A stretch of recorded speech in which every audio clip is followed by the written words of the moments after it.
It's Method Cooking with David. Tonight, like I said, I don't know what time you're watching this, but we're going to do it together. We're going to make some caramelized onions. So we've got a big bag of onions, found it on sale. Again, it's kind of using up what you've got or when you can find things that are nice and cheap. So we're going to get everything sliced up, back in pots, and start the caramelizing process.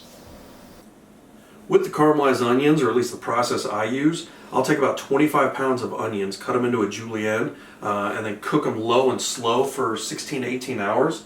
I normally start with 3 pots just because it takes up a lot of volume. As they start cooking down, I'll combine everything into the biggest pot I have. And like I said, I'll cook that for 16 to 18 hours.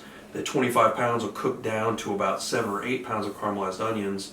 And as far as getting the most flavor out of a caramelized onion, that low and slow process is the best way to do it. And as far as the process chopping them, don't forget to go back and check out my onion chopping video.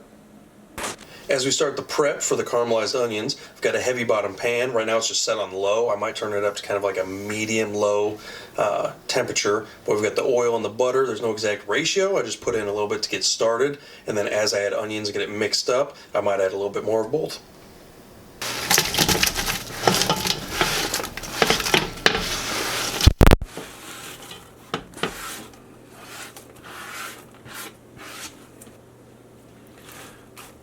So with the onions in the pot, with the oil and the butter, we're going to add a little bit of salt, a little bit of pepper. And as we toss the onions, I'll get a better idea on how much more oil and butter I need to add to make sure they're all coated.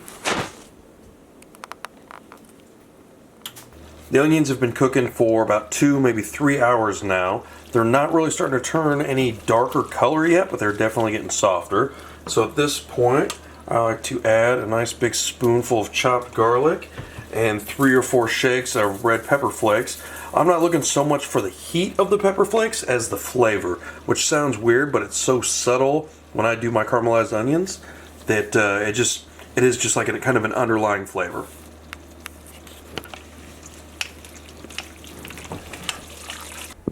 So the onions have been caramelizing for about 12 hours now. I combined the 3 pots all together, so we're just going to keep those low and slow and keep stirring them.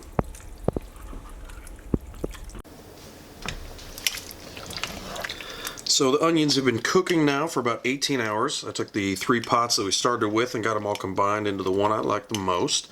We're going to cool this down, and I'm going to keep some in the fridge so I can use it here in the next day or two, and the rest is going in the freezer to use at a later date.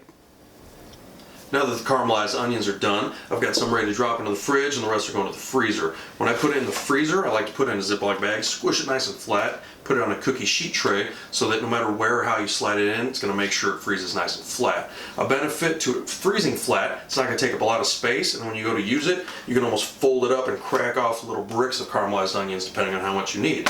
Having caramelized onions on hand is absolutely delicious to add to a burger, chicken, steak, seafood, soup, salad, spread. Make sure you check out my French onion video.